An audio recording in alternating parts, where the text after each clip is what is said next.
Guys, I did it. I actually did it. I freaking finished War and Peace. I did it.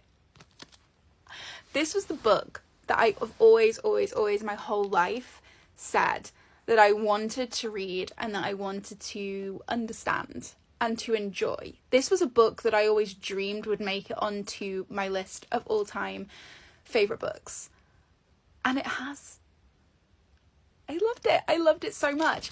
It's just such a vivid portrayal of humanity and what it means to be free and what free will actually is. And it's such an intense discussion as well on war and the futility of war and the stupidity, honestly, of war, and also kind of how history can skew our perceptions of war and leaders and major events. And it's just so clever. It's so unbelievably clever. The characters in this book are so vivid, so well developed, so intensely lovable because they are so real. Every single one of them is flawed. Every single one of them has their own problems, their own issues.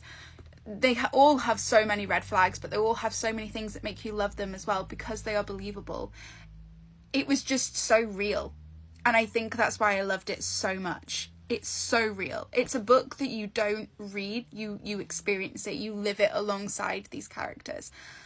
And I feel like I have been on such a journey this past month reading it, and I honestly now feel like I could kind of categorize my life as like a before War and Peace and after War and Peace.